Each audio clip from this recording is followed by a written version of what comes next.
You can break a wine glass without hitting it. Well, by hitting it with your voice. Resonance is pervasive in nature. Sometimes we don't notice it, but it is so pervasive in nature that very many technologies depend on it. I said in the morning that Pastor asked me to preach about operating system. I said, "Oh, Basim Lowo." I used to be a broadcast engineer, so to say, Basim Lowo. Ask me to talk about resonance. Every broadcasting station that you hear is an expression of resonance. The reason why you hear a broadcasting station is that you have tuned either your radio or your television to the frequency from which that station is producing their own broadcast. If you are sitting down at your desk, working, doing something really, really serious,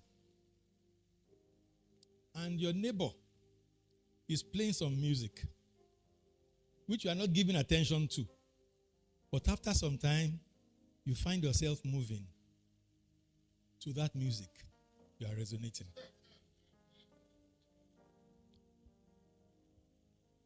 Many years ago, I was in the UK to visit a friend, an old neighbor, was one of my father's staff.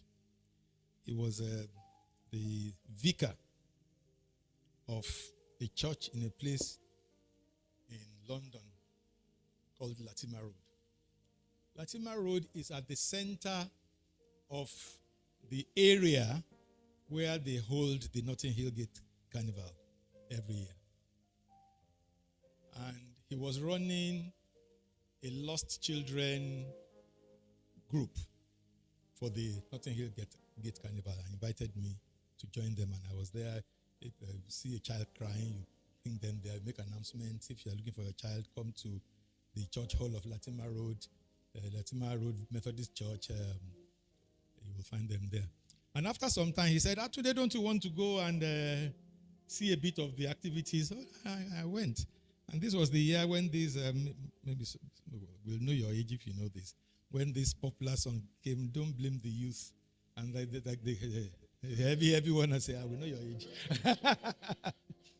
So the young boys and they were playing. I said, so that's this band. And I went there and I watched them. And after some time, other bands came and other bands came. Well, maybe you don't notice, I don't dance too much.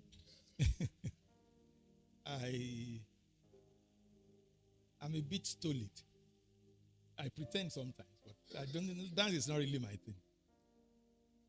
So I was watching this band, and the song they were singing, I didn't really find inspiring. But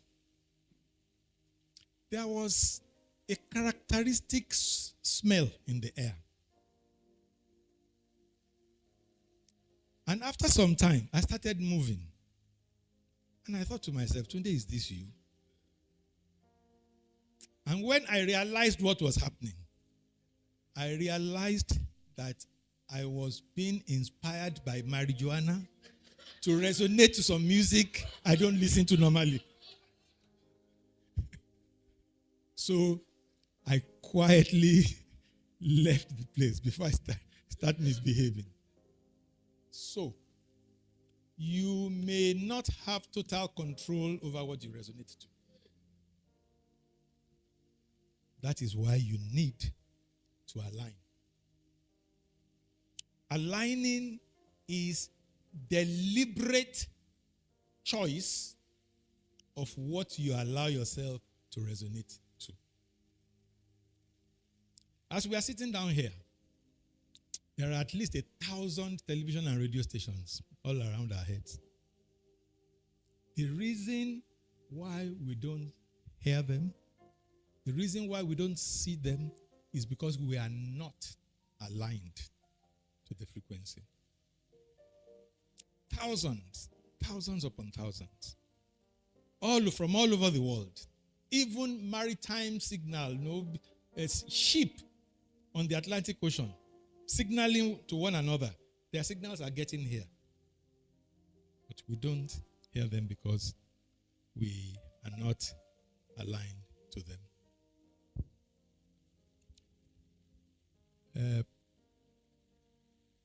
Let me be like Pastor, who once in a while demonstrate to us that he's a real person.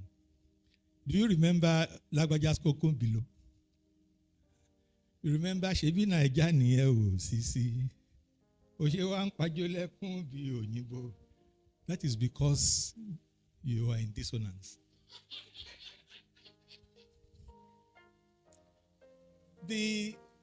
Okay, you didn't get it. Lagbaja went on to say, Owo gba Lesha, ese gba Pota, ori wa mi dugbe bi tagama. Is that how to dance? That is misalignment to the music. See, Pastor breeds sheep like him. I listen to secular music. Lagbaja happens to be my friend. He visits me on my birthday.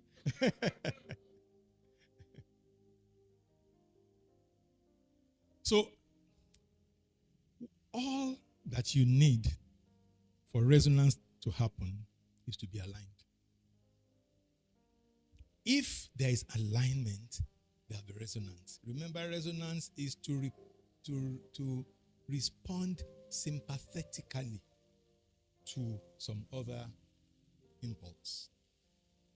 And that's why we need to be careful as what we align to. But yet, it is important, it is of utmost importance to be aligned. Because alignment can be voluntary and it can be forced. It is usually a lot more productive when it is voluntary.